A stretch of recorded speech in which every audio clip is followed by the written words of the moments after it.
सास बहू का लिव इन रिलेशन। नेहा खुले विचारों वाली लड़की थी। अरे नेहा, क्या दिन में सोती है? ससुराल में ऐसा नहीं चलेगा, वहां तो काम करना पड़ेगा। काम जितना काम होगा कर लूंगी माँ, पर अगर कोई ये कहे कि सारा आराम छोड़कर सिर्फ काम ही करना है तो ना भी ना, मुझे नहीं करनी शादी। अरे कैसी बात कर रही हो? अच्छा चलो जाकर नहा लो, मैं नाश्ता लगा देती हूँ, फिर तुम्हें कॉलेज भी तो जाना है। नेहा कॉलेज के लिए निकल जाती है। वो सोचने लगती है कि ससुराल में वो कैसे मैनेज करेगी। क्या हुआ नेहा, परेशान लग रही हो?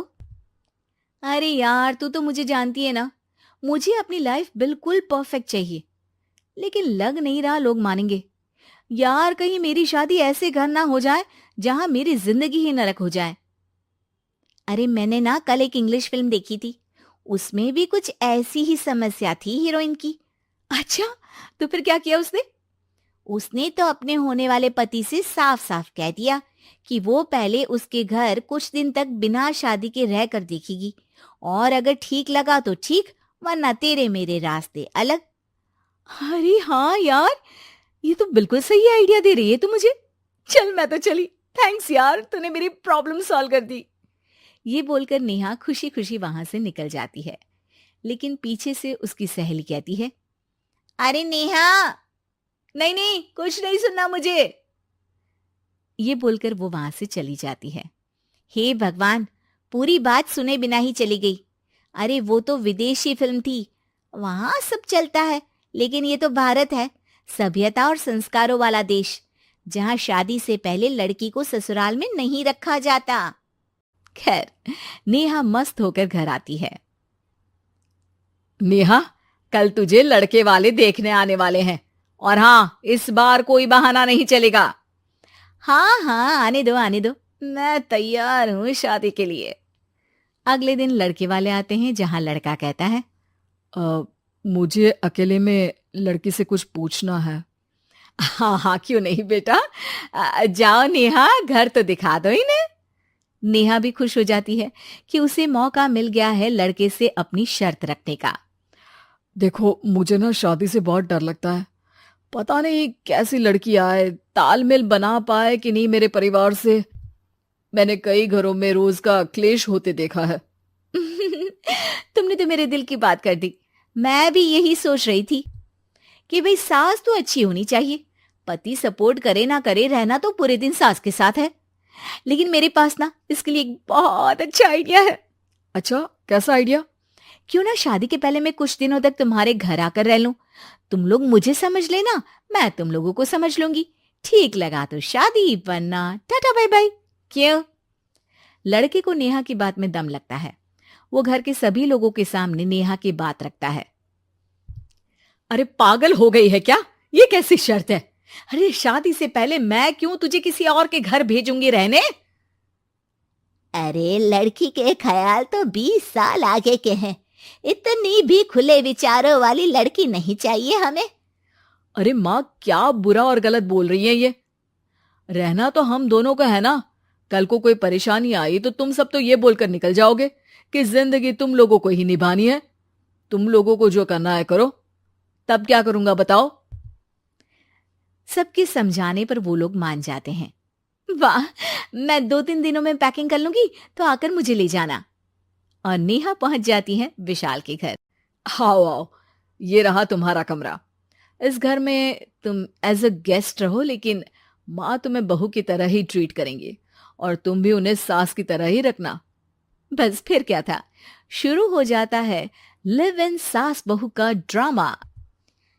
अरे चाय तो बना दे बहू। जी सासू माँ, अभी लाई। नेहा चाय लेकर आती है कि बस चाय लेकर आई हो, इसके साथ पकोड़े भी ले आती। लेकिन आपने तो बताया ही नहीं कि आपको चाय के साथ पकोड़े भी चाहिए। हाँ हाँ, अब तो पता चल गया ना। रात को खाना खाने के बाद नेहा किचन में खटर पटर कर रही होती है। क्या हो रहा है वहां नेहा? माँ जी, मैं ना रात को अदरक वाली चाय पीकर सोती हूँ, ये मेरी आदत है। अच्छा, तो जरा मेरे लिए भी बना देना। दोनों सास बहू रात को चाय पीती हैं। अगले दिन, नेहा, मैं मंदिर जा रही हूँ, मेरी साड़ी निकाल कर बेड पर रख दे। नेहा सास के लिए साड़ी निकाल कर रख देती है। वो देखती है कि उसके आने के बाद से सास ने घर का कोई भी काम करना छोड़ दिया है। यार मैं क्या करूं? ऐसा ससुराल तो मुझे नहीं चाहिए था जिसमें मैं ही सारा काम करूं। मैं तो ऐसा घर चाहती हूं जहां सास और बहू दोनों मिलकर किचन में काम करें। हे भगवान, रात को चाय पी ली, पेट में गैस बन गई, अब तो चला भी नहीं जा रहा है। मुझे तो ऐसी बहू चाहिए जो हेल्थ के प्रति कॉन्शियस हो, क्योंकि वो ठीक रहेगी तभी तो मैं ठीक रहूंगी।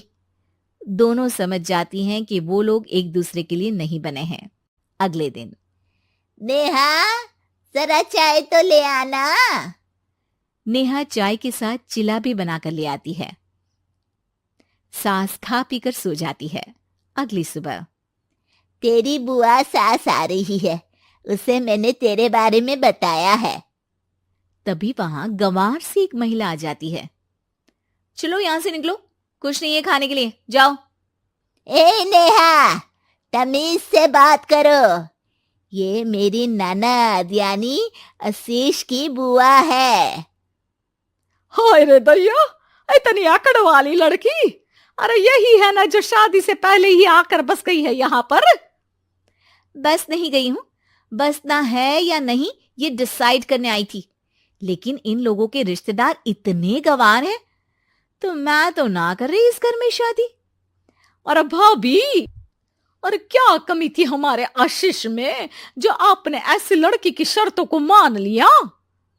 अरे वो तो आशीष के कहने पर मैं झुक गई, वरना ऐसी लड़की को तो मैं घर में घुसने भी ना दूं।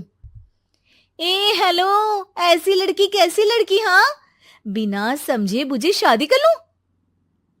अब तो समझ गई ना कि हम लोग गांव के हैं। भाभी को खाट पर सोना और रिश्तेदारों का गांव से आना जाना तो लगा ही रहना है इस घर में। हाँ हाँ, मैं तो किसी मॉडर्न घर में शादी करूंगी। ये बोलकर नेहा वहां से चली जाती है।